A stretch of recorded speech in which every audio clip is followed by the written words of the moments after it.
जय श्री कृष्ण दोस्तों। आप सभी को सफला एकादशी की हार्दिक शुभकामनाएं। पौष महीने के कृष्ण पक्ष में आने वाली एकादशी है सफला एकादशी, जो भक्तों को अपने नाम के अनुरूप ही फल प्रदान करती है।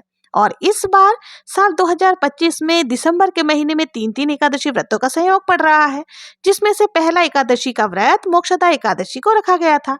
अब पौष मास के कृष्ण पक्ष की सफला एकादशी का व्रत आने वाली है।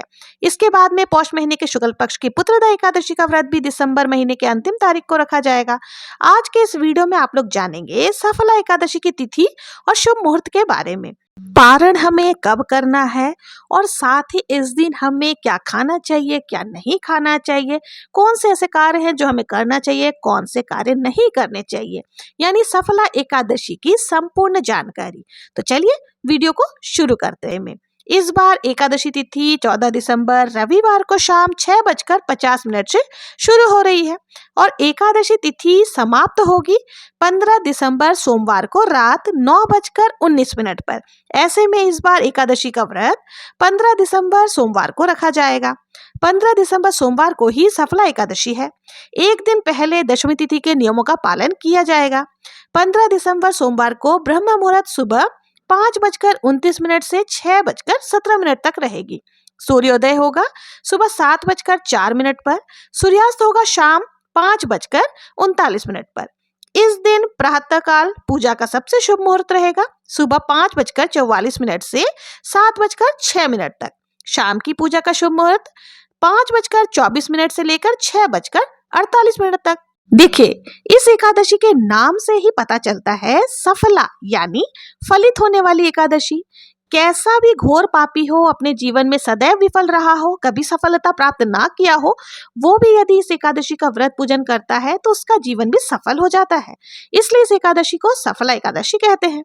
व्रत कथा में वर्णन भी आता है कि जो भगवान श्री कृष्ण युधिष्ठिर जी को बता रहे हैं कि लंपक नाम के राजकुमार के कुकर्म को देखकर राजा ने उनको अपने राज्य से निकाल दिया। लंपक वन में रहने लगा। एक दिन अनजाने में ही उससे इसी एकादशी का व्रत पूजन हो गया। देखिए, अनजाने में उसने व्रत किया था, जानबूझकर व्रत नहीं किया था। फिर भी उसे इस व्रत से अनजाने में ही भगवान नारायण ने स्वीकार कर लिया और उसका जो विफल हुआ कार्य था, जीवन था, जो पापों से कुकर्मों से, भगवान की कृपा से, एकादशी की कृपा से वो जीवन उसका सफल हो गया और उसने भी बैकुंठ को प्राप्त कर लिया, यानी मुक्ति लाभ पा लिया। भगवान कहते हैं कि विधि पूर्वक व्रत करने से मनुष्य को राजस्व यज्ञ का फल प्राप्त होता है। देखिए, राजस्व यज्ञ यानी चक्रवर्ती राजा बनने के लिए यह यज्ञ किया जाता था। इसके अंतर्गत अश्वमेध यज्ञ भी आता था। यह इतना कठिन यज्ञ माना गया है जिसको युधिष्ठिर ने भी किया था। तो राजस्व यज्ञ यहाँ करने जाएंगे हम लोग। भगवान कहते हैं कि इस एकादशी के पुण्य प्रभाव से जो व्यक्ति करता है, राजस्व यज्ञ करने का फल उसे मिल जाता है। भगवान श्री कृष्ण यहाँ युधिष्ठिर से कहते हैं कि मुझे बड़े बड़े यज्ञ या दक्षिणा वाले यज्ञों से उतना संतोष नहीं मिलता, हे पांडुपुत्र, जितना कि एकादशी व्रत का अनुष्ठान करने से मुझे संतुष्टि मिल जाती है। इसलिए हे कुंती नंदन, पूर्ण प्रयत्न के साथ एकादशी का व्रत पूजन अवश्य ही करना चाहिए। जैसे नागों में शेषनाग सबसे ज्यादा श्रेष्ठ हैं, पक्षियों में गरुड़ जी सबसे ज्यादा श्रेष्ठ हैं और देवताओं में विष्णु जी श्रेष्ठ हैं। द्विपदा यानी दो पैर पर चलने वाले में यानी ब्राह्मण श्रेष्ठ होते हैं, यानी मनुष्य में जो ब्राह्मण श्रेष्ठ होते हैं, उसी प्रकार से ये व्रत यानी एकादशी का व्रत जो होता है वो सबसे ज्यादा श्रेष्ठ मानी गई है। जो लोग एकादशी का व्रत पूजन करते हैं वो मुझे सदैव ही बहुत ज्यादा प्रिय होते हैं।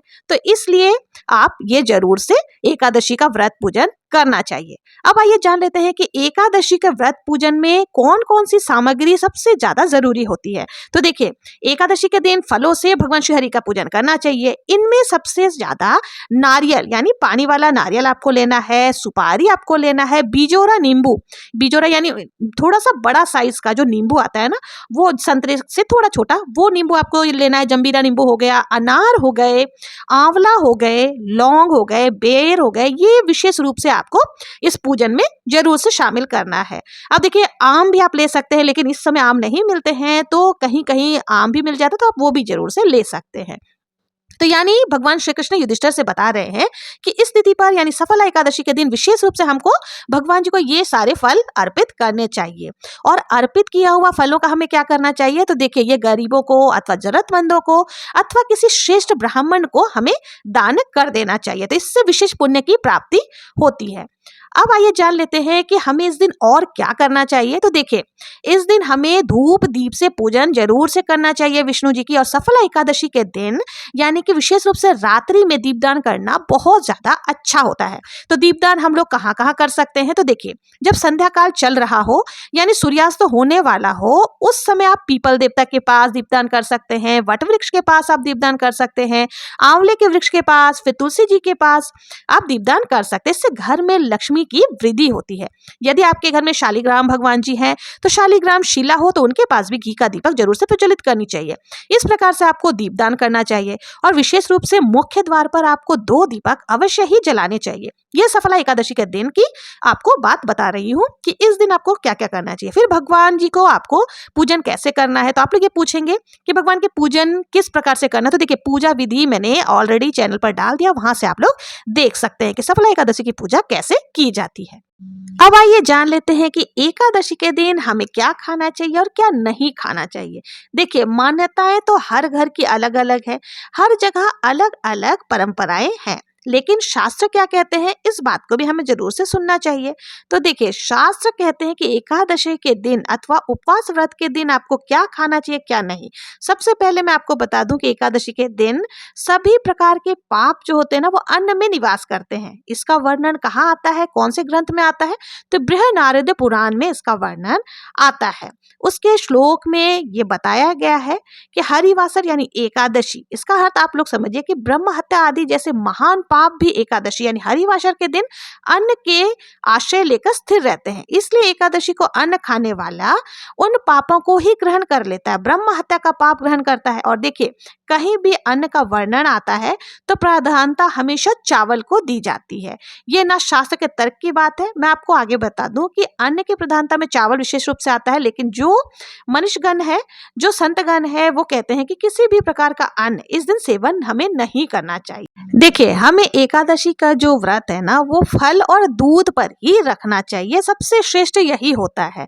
तो अब आप लोग सोचेंगे कि एकादशी के दिन चावल क्यों नहीं खाना चाहिए, तो देखिए इसके पीछे भी कोई कहानी है।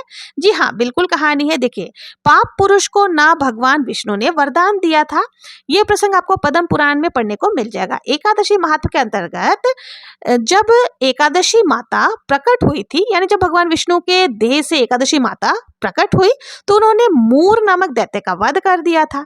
मूर दैत्य का वध तो हो गया, ठीक है, उस पर भगवान प्रसन्न भी हो गए, लेकिन मूर दैत्य की मृत्यु के बाद उसका पाप भी प्रकट हुआ। बाहर आकर हाथ जोड़कर भगवान के आगे खड़ा हो जाता है वो पाप पुरुष और कहता है भगवान से कि हे भगवान, आप तो सबके भगवान हैं, आप पर सभी पर आप अनुकंपा करने वाले हैं, आप किसी में भेदभाव नहीं करते। मैं पाप पुरुष हूँ जो इस दैत्य के शरीर से उत्पन्न हुआ हूँ, अब मैं कहाँ जाऊं, तीनों लोकों में एकादशी के प्रभाव से मुझे कहीं भी स्थान नहीं मिल रहा। जो लोग एकादशी का व्रत पूजन करेंगे उनके घर में मैं जा नहीं सकता, उनके शरीर में वास नहीं कर सकता, तो हे प्रभु मैं कहाँ जाऊं, कहाँ वास करूं। तब भगवान विष्णु जी ने उस पाप पुरुष को वरदान देते हुए कहा कि हे पाप पुरुष, तुम अनाज में निवास करो, तो जितने भी प्रकार के अन्न है तुम उसके अंदर निवास करो। देखिए पहले भी मैंने आपको बता दिया कि अन्न की प्राथमिकता हमारे शास्त्रों में सबसे अधिक चावल को दी गई है। तो यहाँ पर भगवान विष्णु पाप पुरुष से कहते हैं कि तुम डरो मत, मैं तुम्हें रहने का ऐसा स्थान दूंगा जहाँ तुम सुख पूर्वक रह सकोगे। तीनों लोकों में जितने भी उग्र पाप है, चाहे ब्रह्म हत्या हो, गौ हत्या हो, ये सब मेरे दिन यानी कि एकादशी के दिन अन्न का आश्रय लेकर अनाज के अंदर तुम लोग निवास करना। तो यही कारण है कि व्यक्ति एकादशी को अन्न खाता है, चावल खाता है, वो केवल भोजन नहीं करता बल्कि साक्षात पाप पुरुष को अपने शरीर के अंदर ग्रहण करता है। तो इसलिए एकादशी के दिन चावल खाना वर्जित माना गया है। अब आइए जान लेते हैं कि सफला एकादशी व्रत का पारण हमें कब करना है। तो यानी पारण हमें मंगलवार 16 दिसंबर को करना है।